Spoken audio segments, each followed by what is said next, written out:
this is about here. Meaning versus meaninglessness. So what we're doing here is this is Frankel off to the upper right hand corner. He assumes that people are meaning-seeking creatures. We're looking for meaning in life. It is this meaning that can make existence bearable. Conversely, it's a lack of meaning is one of the greatest existential terrors. And so existential terrors is kind of a cool phrase, but searching for meaning, that's what being human is about, is finding what's meaningful. Becker here in 73 said it well, I thought, that man cannot endure his own littleness unless he can translate it into meaningfulness on the largest possible level. So merely surviving or coping is not living. The challenge is for people to invent, create, or discover meaning. And so we'll help them find that. Here's another really good quote, I think, on emotions.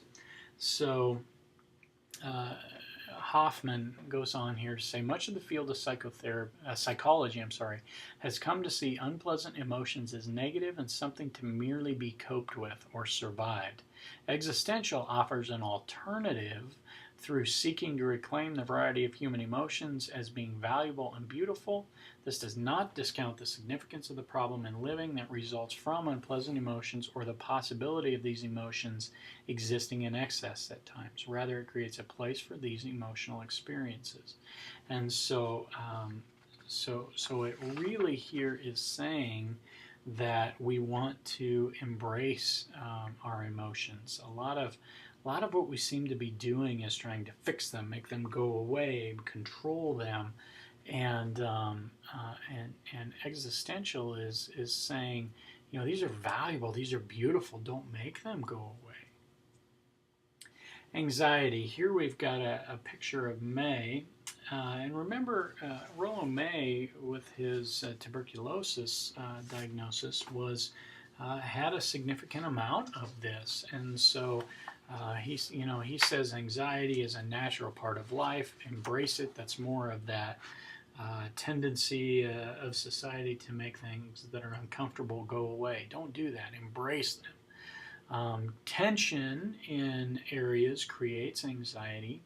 Humans can use anxiety for growth, or we can kind of try to run from it, which is what we tend to do.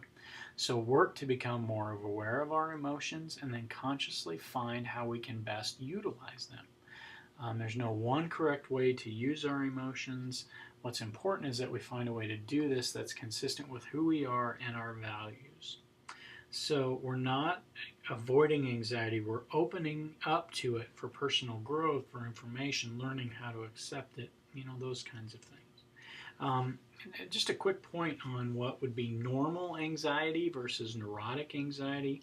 Normal anxiety is proportional to the situation that is in our awareness. And so, if it is icy outside and you have to travel 100 miles, it would be normal to have anxiety around that. All right, that would be normal. But if it is, say, July, and you're worried about running into icy roads as you travel from Kearney, Nebraska, south into warmer climates, say in Dallas, Texas, and you're worried about icy roads and sliding off and being killed in an accident, that is neurotic anxiety. That's disproportionate to the situation. All right, so that's a quick difference there. So the therapeutic goals in existential is to help clients not be victims of circumstance. We are what we choose to be. Help them understand that choice.